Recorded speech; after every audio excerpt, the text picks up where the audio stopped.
네, 시청자 여러분 안녕하십니까? 12월 6일 목요일 뉴스앤 이슈 시작합니다. 네, 정부가 국공립유치원 확충과 서비스질 개선 방안을 지금 발표를 하고 있습니다. 현장 바로 연결해 보겠습니다. 것을 이미 발표했습니다. 오늘은 그에 따른 세부 계획과 그간 국공립유치원이 다소 부족하다고 평가되었던 서비스 부분에 대한 개선 방안을 함께 발표하도록 하겠습니다. 먼저 국공립유치원 확충 부분입니다. 시도교육청과 함께 2019년에 개원하기로 합의한 국공립유치원 학급 수는 총 1,080 학급입니다. 그중에 692개 학급은 2019년 3월에 개원하고 나머지 388개 학급은 2019년 9월에 개원해서 운영하게 됩니다. 지역별로는 경기도가 240학급, 서울 150학급, 경남 68학급, 인천 55학급, 부산 51학급 순으로 국공립유치원 취원율이 낮은 지역에서 많은 확충이 이루어질 것입니다.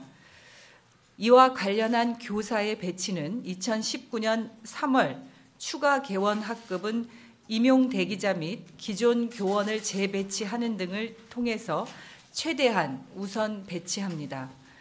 추가 교원 확보는 12월 중에 관계 부처와 협의를 거쳐서 2019년 상반기 중에 교원 선발 절차를 거쳐서 9월에 개원되는 학급의 정규 교원을 적기에 배치할 예정입니다. 아울러서 단설 유치원 추가 신설 계획 및 매입형이나 공영형 등과 같은 다양한 방식의 국공립 확충도 함께 추진합니다. 단설 유치원은 최종 개원까지 2년에서 3년이 소요되는데요. 2019년 1월 중에 수시중앙투자심사위원회를 통해서 지역별 단설 유치원 추진 계획을 심사할 예정입니다. 한 30여 개 정도의 단설 유치원이 신청할 것으로 예상하고 있습니다. 기존의 사립유치원 시설을 매입해서 공립으로 운영하는 매입형 유치원은 2019년 3월에 서울에서 한개원이 최초로 개원합니다. 9월에는 매입형 유치원 5개원을 추가로 확충할 예정인데요. 이때 불법이나 편법으로 폐원하거나 모집 보류하는 등의 유아의 학습권을 침해한 유치원 건물은 매입 대상에서 배제할 것임을 분명히 말씀드립니다. 또한 공사립의 장점을 모은 공영형 유치원은 2019년 3월에 2개원이 개원하게 되며 제도 보완을 통해서 내년 상반기 중에 20개원 내외를 추가로 선정해서 9월 중에 개원할 수 있도록 할 계획입니다. 다음은 국공립유치원 서비스 질 개선과 관련된 부분입니다. 그간 국공립유치원에 대한 학부모의 선호도는 높았지만 사립유치원과 대비해서 통학버스를 운영하지 않거나 맞벌이 자녀의 경우 불충분한 돌봄 시간 등의 개선 요구가 꾸준히 제기되어 왔습니다. 이러한 학부모님들의 요구를 반영한 국공립유치원의 서비스 질 개선 방안에 대해서 먼저 2019년 3월부터 맞벌이 자녀 등의 돌봄이 꼭 필요한 유아에 대해서는 학기 중에 오후 5시까지 운영되는 오후 돌봄을 보장하겠습니다. 정규 가정반의 돌봄이 꼭 필요한 유아의 방과 후 과정 참여를 보장하고 현재 시도별로 오후 5시 이후 7시 또는 8시까지 운영 중인 저녁 돌봄은 그 운영 실태를 파악해서 소수의 유아로 운영 중인 저녁 돌봄 등의 이런 모델들을 실태 파악을 제대로 해서 최적의 운영 모델을 2019년 중에 시도교육청과 함께 마련하도록 하겠습니다. 둘째, 방학 중에 돌봄 공백이 발생하지 않도록 2019년 여름방학부터는 모든 시도교육청에서 맞벌이 자녀의 방학 중 돌봄을 보장하겠습니다. 상당수의 병설 유치원에서 방학 중 돌봄을 이용하는 학부모님들이 유아들의 도시락을 싸야 하는 불편함이 있었습니다. 2019년 여름방학부터 유치원별 여건과 학부모님들의 의견을 충분히 반영해서 위탁 급식 등이 네, 이루어질 유은혜 수 부총리의 있도록 지금 발표 하겠습니다. 내용을 들어보셨는데요. 예, 그렇습니다. 예정됐던 대로 내년까지 그 학급의 수는 정확한 수치를 이제 조금 더 취재기자와 전해를 드릴 텐데요. 1,070여 개 학급이 더 늘어난다는 소식이고요. 거기에 또 돌봄 서비스, 그러니까 1,080여 개에 대한 학급이 늘어나고 또 돌봄 교실이란 돌봄에 대한 어떤 서비스 개선에 대한 부분도 있었습니다. 뭐 방학이라든지 그러니까 좀 긴 시간 아이를 돌볼 수 있는 그런 서비스에 대해서도 추가한다라는 내용을 밝혔는데요. 잠시 뒤 취재기자 연결해서 자세한 내용 다시 한번 짚어보도록 하겠습니다.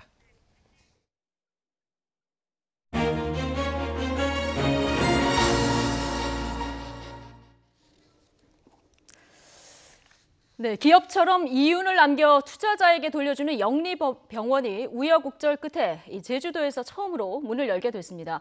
영리병원 도입까지 16년이 걸렸는데요. 하지만 의료 산업 발전의 동력이냐, 의료 공공성 붕괴 신호탄이냐를 두고 지금 논란이 거센 상황입니다. 양쪽 입장 차례로 연결해서 들어보도록 하겠습니다. 먼저 첫 영리병원 도입 결정을 허가한 원희룡 제주도지사 지금 전화로 연결돼 있습니다. 자, 원 지사님 안녕하십니까? 네, 안녕하세요. 예. 자, 오늘 행사가 있어서 짧게 시간을 내주신 거라서 저희가 이제 단도직입적으로 질문을 좀 집약적으로 드리겠습니다. 네, 예. 영리병원 허가 결정을 내리셨는데 이게 이제 주식회사처럼 투자를 받고 또 수익을 돌려주는 이런 병원이 허가가 난 겁니다. 자, 그런데 조건부 허가를 내리셨어요? 네, 진료 대상을 외국 관광객으로 제한했습니다. 예. 외국인 관광객으로 제한하고 또 진료 과목도 지금 한정이 된 거죠? 피부 성형 건강검진, 예. 네, 그렇게 제한이 됩니다. 예. 그렇군요. 자, 그런데 반대하는 측에서는 외국인만을 대상으로 이렇게 한다는 게 제주특별자치도 특별법상에도 나와 있지 않기 때문에 사실상 내국인도 허용한 것이다. 그리고 만약에 이번에 뭐 외국인으로만 한정을 한다 하더라도 이게 둑이 무너진 거 아니냐 이런 우려를 하는데 어떻게 보십니까? 저희는 외국인으로 한정하는 것을 허가 조건으로 걸었고요. 네. 제주특별법에 허가 조건을 위배하면 취소할 수 있도록 돼 있습니다. 예. 그리고 그 취소 사유에 대해서는 조례로 정할 수 있도록 돼 있기 때문에 그런 부분들에 대해서 염려하시는 사항은 저희들이 잘 반영을 해서 현재로도 조건을 걸었지만 그에 대한 다른 더 보강 장치들을 해서 그런 문제가 계속 제기되지 않도록 저희가 조치를 하겠습니다. 예. 그러니까 지금 내세운 조건이 무너질 일이 없도록 앞으로도 조치를 하겠다 이런 말씀이신데요. 현재로도 장치가 충분하다고 보는데 예. 계속 그게 무너지는 걸 전제로 모든 그 우려와 비판을 하시기 때문에 그 부분에 대해서 저희들이 필요한 부분은 얼마든지 더 보완을 하겠습니다. 예. 알겠습니다. 자, 그런데 지금 도민 의견을 수용하겠다. 기존에 이런 입장이셨거든요. 공론화 결과에서는 그러니까 허가하지 말아라 이런 권고 결정이 나왔습니다. 허가 쪽으로 결정을 내리신 이유가 있을까요? 6대4로 불허 권고가 우세해서요. 사실은 저희가 그것을 비영리로 전환하는 방안을 투자자에게도 권유를 하고 우리 도가 인수할 수 있는지도 검토를 해보고 다른 국가기관이 할 수 있는지도 타진을 해봤는데요. 예. 현실적으로 비영리로 전환하면서 이 채용된 인원들 고용도 유지하고 헬스케어 타운의 전체 기능도 살리는 방법은 현실적으로 불가능하다는 결론을 내렸습니다. 그래서 현실적으로 불가능한 안을 권고를 결국은 한 셈인데요. 네. 이런 상황에서는 이제 어차피 차선의 선택을 할 수밖에 없다고 보고 결단을 내렸습니다. 참 어려운 결정이었습니다. 차선의 선택이었다. 네. 예. 그런데 어차피 예. 권고한 안을 충족시키는 방법은 현실적으로는 없었기 때문에요. 차선을 예. 택할 수밖에 없었습니다. 허가를 안 하게 되면 제주도에 미쳐지는 그 불이익이 굉장히 큽니까? 손해배상 문제하고요. 예. 당장 채용된 인원들 실직 사태에 대해서 예. 저희들이 그걸 맞아야 되고요. 그다음 투자를 보건복지부가 다 승인한 그리고 그 보건복지부의 방침에 따라서 투자를 이미 다 집행한 투자자에 대한 신뢰의 문제, 나아가서는 이게 국가 간의 외교 문제로까지도 비화할 수 있는 점이 있죠. 외교 문제까지. 예. 자, 그런데 지역 주민들 반발은 지금 거센 상황인데요. 이게 영리병원이 국내에 들어서면 제주도에 기대되는 효과는 혹시 추산하신 게 있습니까? 우선 고급 의료 관광이 그 직접적인 효과고요. 네. 이에 따르는 파급 효과들은 앞으로 가봐야 되겠습니다만은 잘 운영이 되고 또 우리 국내 건강보험에 미치는 영향이 차단이 된다면 예. 원래의 이게 특별법에 도입된 그 취지대로 어떤 이 고급 의료 관광과 의료 산업의 경쟁력을 높이는 그런 요소로 될 수 있다고 보고요. 그렇게 되도록 해야 되겠습니다. 네. 이게 뭐 손해와 장점을 따져봤을 때 차선 측을 택하셨다는 입장을 계속 얘기해주고 계신데, 자, 네. 원희룡 지사가 그런데 의료 민영화라는 판도라의 상자를 열었다, 이런 얘기들이 좀 나오고 있습니다. 이른바 그러니까 돈벌이 병원이 가능해졌다, 이런 지적에 대해서는 어떻게 생각하십니까? 그것은 사실은 막 몇 단계의 비약이 있습니다. 왜냐하면 현재 이 녹지국제병원은 제주특별법에 의해서 이미 다 지어진 병원에 대한 허가이고요. 이제 다른 구역에 그 국제병원이 들어서는 거는 보건복지부의 허가를 얻어야 되는데 네. 지금 현재 정부가 허가를 안 하겠다는 방침이거든요. 그다음 거기에다가 예. 국내 일반 병원이 영리병원으로 가는 것은 예. 국회에서 의료법을 전부 뜯어고치지 않는 한 현실적으로 일어나지 않습니다. 현행 의료법과 건강보험 체계가 모두 무너졌다라는 전제하에 이게 뭐 무슨 재벌들이 병원에 투자해서 건강보험이 무너지고 의료비가 폭등한다고 우려를 하고 계신데요. 이 부분에 대한 그 몇 단계의 비약이 있는데 거기에 따른 법적인 장치, 제도적인 장치들을 예. 전부 무시하고서 하는 그러한 기우라고 생각을 합니다. 그러면 그런 지금 게 염려가 되신다면 이런 네. 제도적인 장치를 잘 지키고 더 보완하는 게 방법이라고 생각을 합니다. 예. 그럼 녹지국제병원에 대해서 허가가 난 거는 이미 진행된 사업이라 어쩔 수 없었다, 이런 말씀이신 건가요?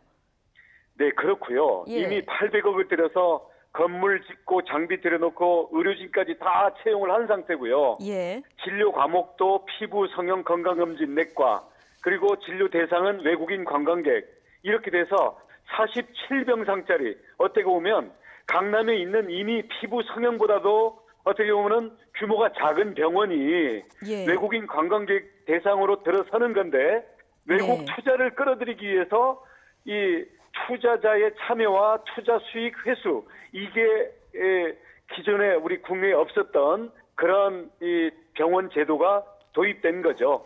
예. 그 이상도 그 이하도 아닙니다. 예. 원 지사님, 그런데 지금 우려했던 여러 가지 이야기들이 뭐 이전에도 우려됐던 상황 아니었겠습니까? 그러니까 이 예. 현재 건강보험, 현재 의료법 이게 다 무너졌다라는 전제하에 국내 병원들이 영리병원으로 서로 전부 쏠려서 이게 이 일반 국민들의 공공의료가 무너질 거다라는 네. 건데요. 이미 우리 건강보험은 사회보험 체계고요. 예. 우리 국내 병원들은 영리화가 가능하지 않도록 이미 의료법이 다 돼 있는데 예. 이걸 국회에서 고치지 않는 한 제주도에 녹지국제병원이 들어섰다는 것 자체에서 이게 예. 국내 병원들이 영리화로 가는 건 아니라는 거죠. 예. 어쨌든 몇 단계의 그 2중, 3중 안전장치가 있는데 그 장치는 무시하고 이게 전부 무너진 것처럼 얘기하는 것은 예. 과장되고 몇 단계의 비약일 뿐만 아니라 기우다. 그리고 그런 일이 일어나지 않도록 제주도도 노력할 것이고 네. 국회도 노력할 것이고 정부도 노력할 것이다. 현재 그게 저희들의 입장입니다. 예. 어쨌든 현행 법 체계상으로는 다른 지역으로 뭐 확산될 뭐 이런 우려는 거의 없다, 이런 말씀을 전혀 계속. 없습니다. 제주특별법에 의해서 이미 다 이루어진 투자에 대해서 허가했을 뿐입니다. 예, 알겠습니다. 지사님, 그런데 이걸 지방선거 전에 좀 입장을 명확히 밝히실 수는 없었던 겁니까?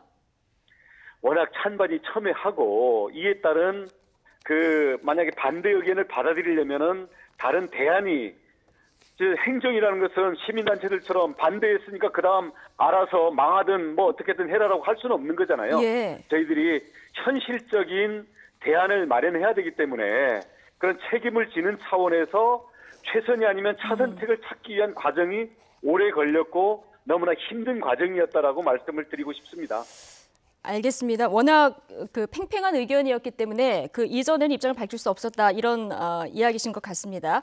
찬성이든 반대든 예. 그걸 택했을 때 거기에 따르는 책임을 질 수 있는 현실적인 방안까지도 마련해야 되기 때문에 네. 이 결정은 누가 해도 어려운 결정일 수밖에 없고 시간이 생각보다 많이 걸리긴 했지만 불가피한 과정이었다고 이해해 주시기 바랍니다. 예, 알겠습니다. 원 지사님, 시간이 없다고 하셔서요. 여기까지 얘기 듣도록 하겠습니다. 원희룡 제주도 지사였습니다. 고맙습니다.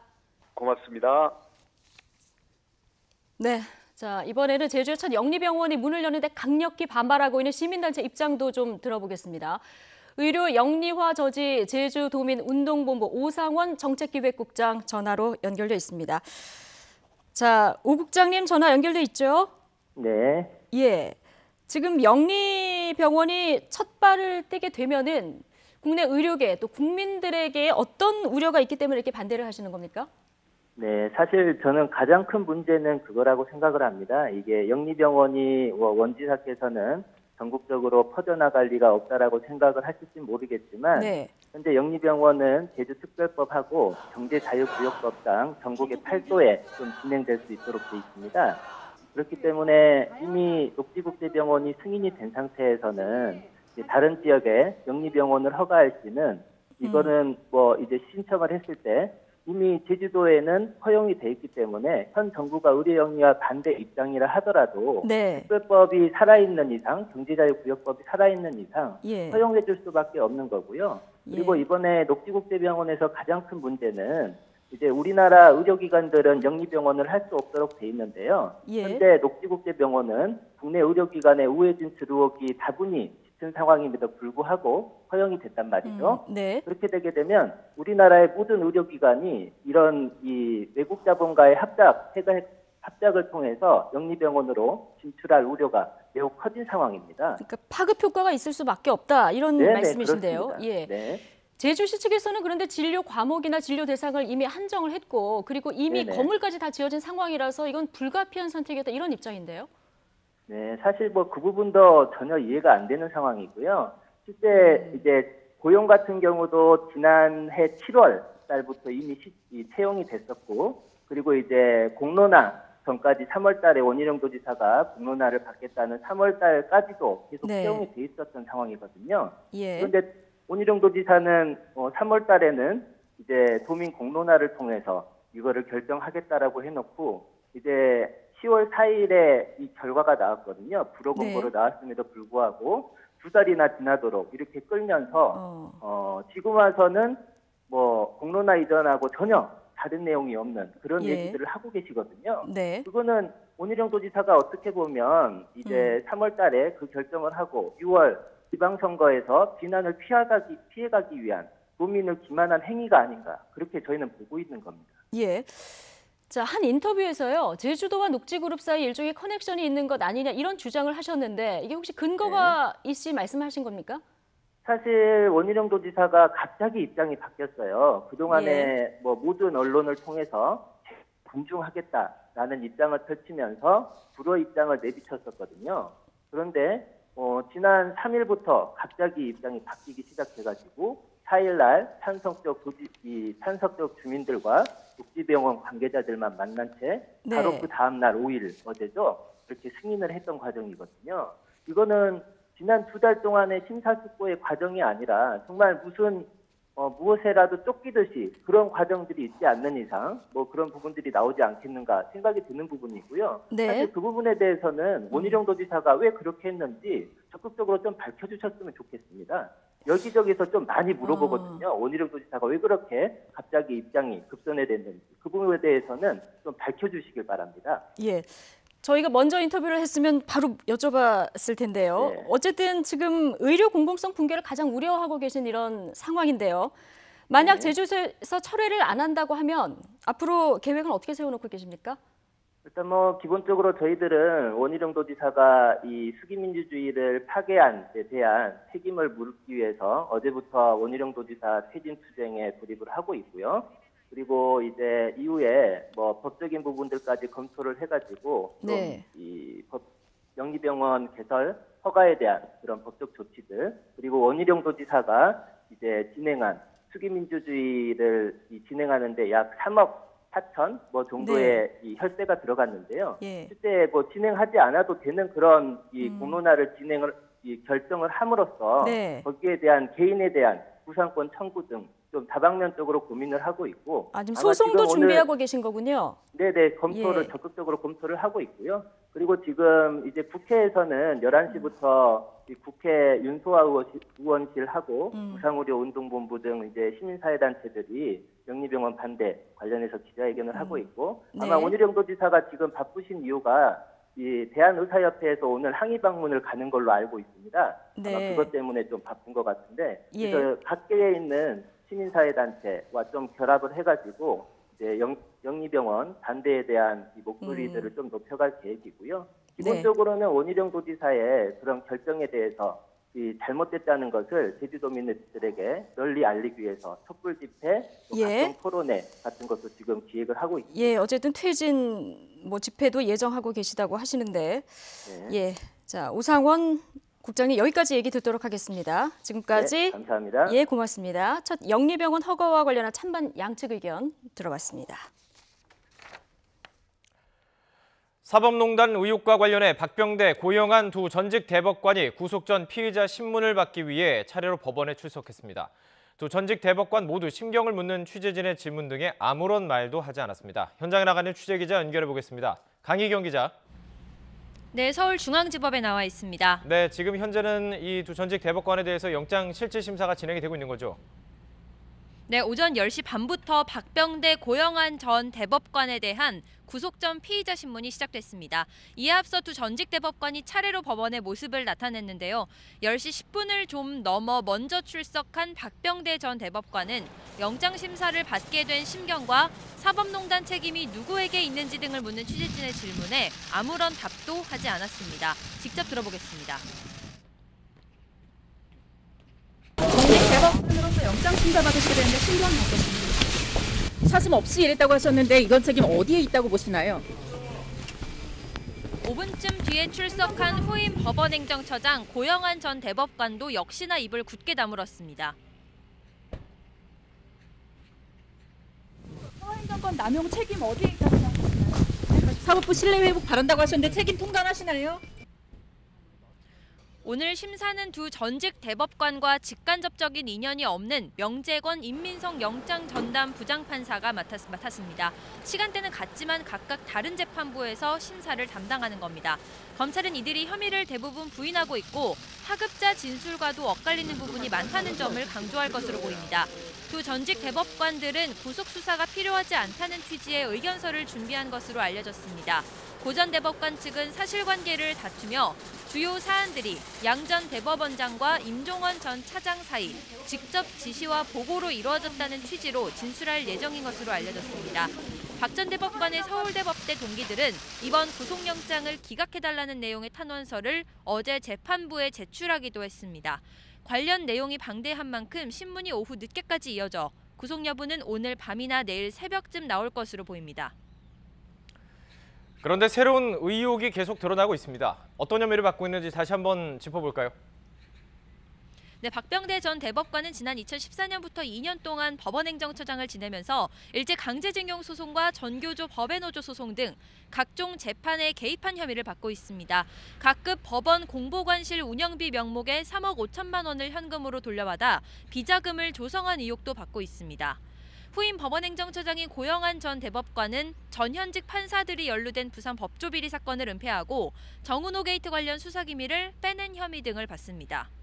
이외에도 검찰 수사 과정에서 새로운 혐의들이 드러나고 있는데요. 먼저 두 전직 대법관 모두 수뇌부의 결재를 거친 판사 블랙리스트에 관여한 혐의를 받고 있습니다. 또 일제 강제징용 소송에서 일본 전범기업을 대리하는 김앤장에게 전달하는 등 헌법재판소 내부 기밀을 빼낸 정황도 드러났습니다. 이런 내용을 모두 포함해 박 전 대법관의 구속영장은 158쪽, 고 전 대법관은 108쪽에 달하는 것으로 알려졌습니다. 앞서 법원은 임종원 전 법원행정처 차장의 구속영장을 발부하면서 범죄 사실이 상당 부분 소명된다고 밝혔습니다. 두 전직 대법관은 임 전 차장 공소장의 공범으로 적시된 인물이고 검찰은 더 윗선인 양승태 전 대법원장이 사법농단 의혹 대부분에 관여한 것으로 보고 있습니다. 이 때문에 검찰은 양 전 대법원장 소환 조사가 불가피하다고 보고 두 전직 대법관에 대한 구속 여부가 판가름 나는 대로 조사 시점을 잡을 예정입니다. 지금까지 서울중앙지방법원에서 YTN 강희경입니다.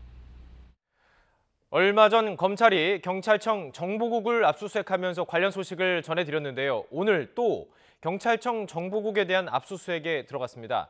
취재기자 연결해 보겠습니다. 김대근 기자. 네, 경찰청입니다. 네, 오늘 압수수색이 이루어지는 곳 얼마 전에 그 압수수색을 했던 곳과 같은 곳입니까? 네, 그렇습니다. 서울 미근동에 있는 경찰청 정보국 정보이과입니다. 정보이과는 각종 정책 보고서를 작성하는 곳인데요. 서울중앙지검 공안이부는 오늘 오전 10시 10분쯤부터 이곳에 대한 압수수색을 진행하고 있습니다. 여기에 더해 정보일과 신원반, 정보통신 담당관실 등도 압수수색 대상이 됐습니다. 검찰은 지난달 27일에도 경찰청 정보국을 압수수색했는데요.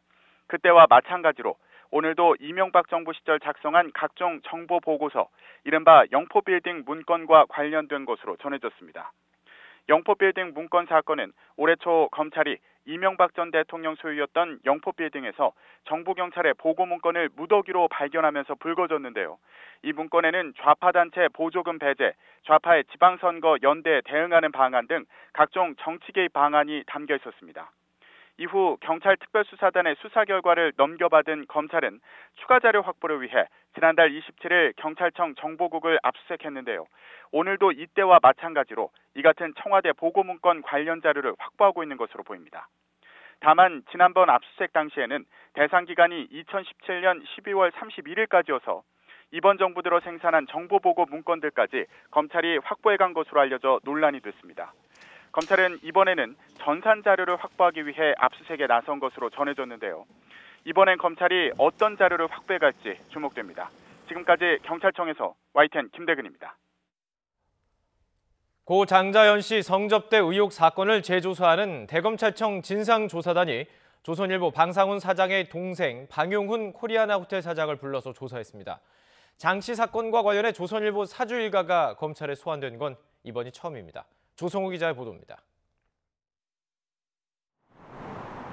방용훈 코리아나 호텔 사장이 대검찰청 진상조사단에 소환됐습니다. 고 장자연 씨 사건 재조사와 관련한 겁니다. 조사단 관계자는 방 사장을 불러 3시간가량 조사했다고 밝혔습니다. 장 씨와 만난 사실이 있는지, 만났다면 어떤 목적이었는지 확인한 것으로 알려졌습니다. 장 씨는 지난 2009년 숨지기 전에 조선일보 방 사장이라고 적힌 자필 메모를 남겼습니다. 당시 경찰과 검찰 수사에서는 조선일보 방상훈 사장이 장 씨와 접촉한 흔적이 없다며 무혐의 처분했습니다. 하지만 조사단은 당시 메모 속 인물이 방상훈 사장의 동생 방용훈 사장이라고 의심하고 있습니다. 지난 2007년 장 씨와 서울 청담동 중식당에서 만난 사실이 과거 경찰 수사에서 확인됐기 때문입니다. 자신이 직접 주재하고 결재까지 한 자리인데 장 씨의 소속사 대표였던 김종승 씨도 있었습니다. 2008년에도 당시 대검 차장이던 권재진 전 법무장관, 박문덕 하이트진로 회장 등이 참석한 자리에서 한 차례 더 장 씨를 만났다는 진술이 최근 나왔습니다. 조사단은 2008년 장 씨와 술자리를 가진 것으로 확인된 방상훈 사장의 차남 방정호 전 TV조선 전무도 조만간 불러 조사할 계획입니다. 조사단은 조선일보 사주일가 조사를 마무리하는 대로 조사 결과를 검찰 과거사위원회에 보고할 예정입니다. YTN 조성호입니다. 유성기업 노조가 사측 임원들을 업무상 횡령과 배임 혐의로 고발한 사건을 수사하는 경찰이 피고발인들에게 출석을 요구했습니다. 충남지방경찰청은 지난달 23일 고발인 조사를 마쳤고 피고발인인 사측 임원 6명에게 다음 주 출석할 것을 요구했다고 밝혔습니다. 유성기업 임원 감금 폭행 사건과 관련해서는 폭행가담 노조원 6명이 출석길 연기를 요청해서 내일과 오는 11일 각각 3명씩 조사할 예정이라고 설명했습니다. 경찰은 피해자 11명 조사를 모두 마치면 피해자의 진술과 CCTV 등을 토대로 신병 처리 여부를 검토할 예정입니다. 내년도 예산안은 지난 2014년 국회 선진화법 시행 이후 가장 늦게 처리하게 됐습니다. 교섭단체 원내대표들은 오늘 오전부터 다시 회동을 이어가고 있는 가운데 정기국회 내 처리를 위한 마감 시한인 정오가 다가오고 있습니다. 국회 취재기자 연결해 보겠습니다. 염혜원 기자. 네, 국회입니다. 네, 어제도 원내대표들이 릴레이 회동을 했는데요. 오늘 다시 협상을 이어가고 있죠. 네, 그렇습니다. 교섭단체 3당 원내대표가 오늘 오전에 다시 회동을 시작했습니다. 민주당 홍영표 원내대표는 회동 전에 기자들과 만나서 정오까지 협상이 되지 않으면 정기국회 내 처리는 불가능하고 주말에 본회의를 열 가능성도 없다고 일축했습니다. 오늘 타결되지 않을 경우에 예산안 협상이 장기화할 수 있다는 겁니다. 또 오늘 정오까지 야 3당이 예산안과 선거제도 개혁을 연계 처리하겠다는 입장을 바꾸지 않는다면 한국당과만이라도 증액 논의를 남은 심사를 이어가겠다고 말했습니다. 부속 합의서를 만들어서 선거제도 개혁을 명시하지도 않겠다고 밝혔습니다. 예산과 선거제도 개혁의 연계는 어떤 식으로든 원천 불가라는 겁니다. 이에 대해 한국당 김성태 원내대표는 민주당이 선거제도 개혁 문제를 풀지 못해서 예산 협상이 늦어지고 있다고 비판하면서 해결의 책임은 여당에 있다고 말했습니다. 하지만 선거제도 개혁을 강력하게 요구하고 있는 바른미래당 김관영 대표 역시 물러설 뜻이 없음을 분명히 했습니다.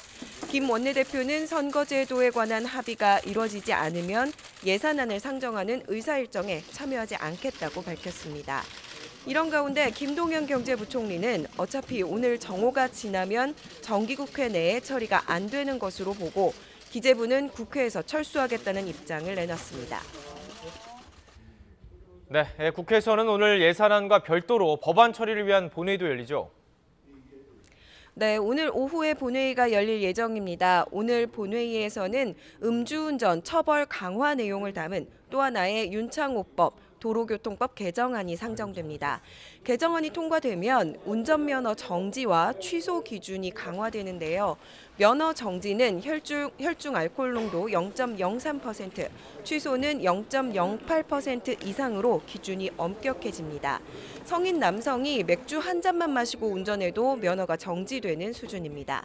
또 음주운전으로 2번 이상 적발이 되면 징역형을 받을 수 있습니다. 이와 함께 교육위원회 법안소위원회에서는 유치원 3법 개정안 논의를 재개했습니다. 민주당과 한국당이 경론을 벌이고 있는데요. 이런 상황을 해결해보자며 바른미래당이 중재안을 냈습니다. 민주당이 주장하는 대로 국가 회계 시스템을 도입해서 단일 회계로 처리하되 한국당의 주장을 받아들여서 누리과정 지원금을 보조금으로 바꾸지는 말자고 제안했습니다. 또 교육 외의 목적으로 돈을 사용할 경우에 벌칙 조항을 두면 양당이 모두 만족할 만한 성과를 거두게 된다며 이 부분을 논의하자고 촉구했습니다. 만약 오늘까지 세 가지 안 중에 절충점을 찾지 못한다면 사립유치원 관련 법안 역시 정기국회 안 처리는 불가능합니다. 지금까지 국회에서 YTN 염혜원입니다.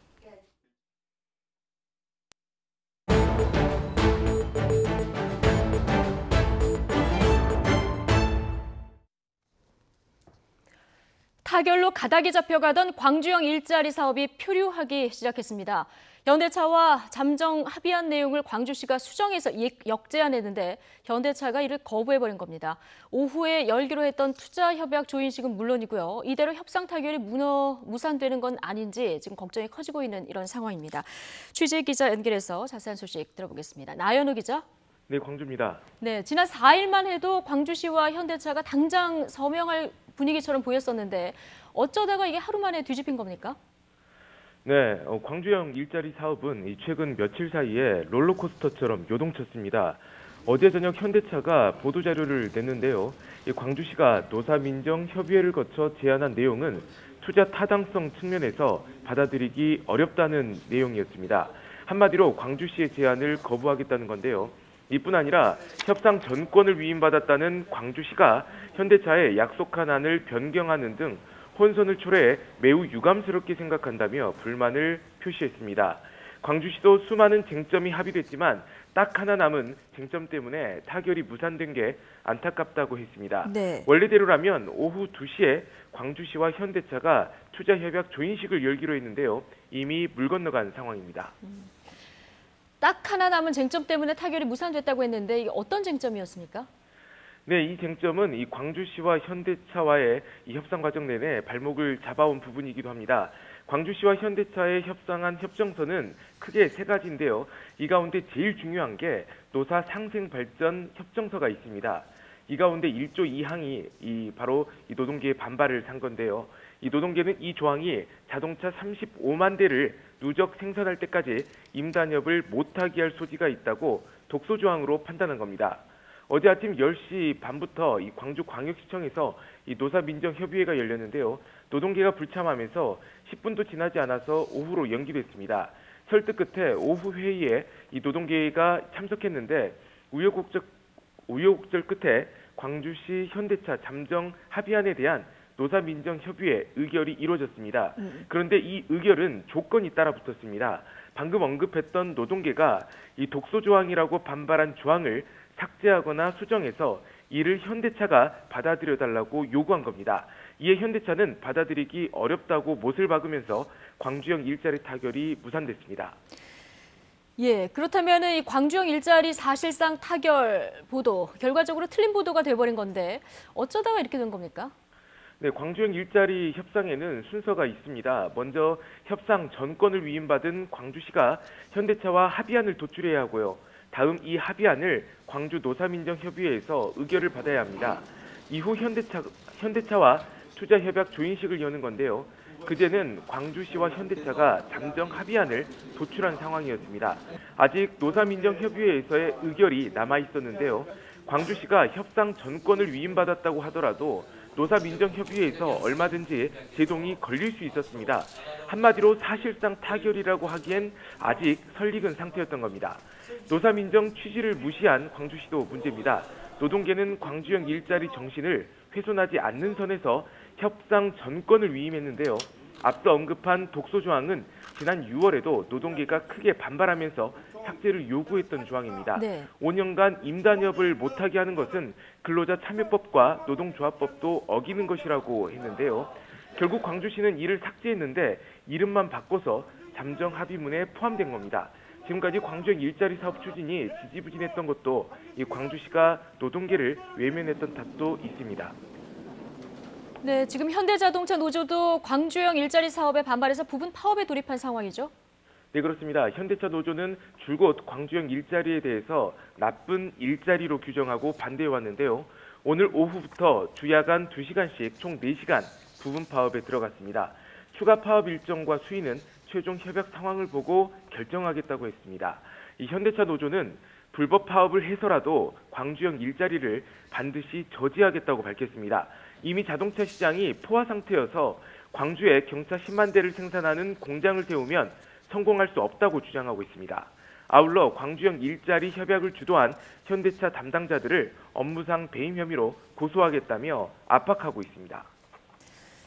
네, 자, 이 광주형 일자리가 파행을 빚는 상황에서 현대차 노조까지 반발하니까 이제 앞이 막막해 보이는데 광주형 일자리 앞으로 어떻게 되는 겁니까? 네, 협상 타결은 무산됐지만 아직 길은 열려 있습니다. 네. 광주시와 현대차 모두 협상의 여지를 남겨두고 있는 건데요. 현대차는 어제 보도자료에서 광주시가 향후 신뢰를 회복하는 조치를 해서 투자 협의가 원만하게 진행되기를 기대한다고 했습니다. 광주시도 협상 타결이 무산됐지만 앞으로 시간을 갖고 다시 광주형 일자리 성공을 위해 혼신을 다하겠다고 밝혔습니다. 광주시와 현대차가 불씨를 다시 살려서 재협상에 돌입할 수 있을지 지켜봐야 할 대목입니다. 지금까지 광주에서 전해드렸습니다. 내년도 정부 예산안 심사, 막판 선거제도 개편 문제까지 맞물리면서 올해는 더 쉽지 않습니다. 사실상 오늘 정오가 마지노선인 상황. 자, 이미 지각인 예산안 처리에 속도가 좀 날까요? 뉴스앤뉴스 2부에서 정치권 핫이슈 짚어보겠습니다. 11시 50분에 다시 뵙겠습니다.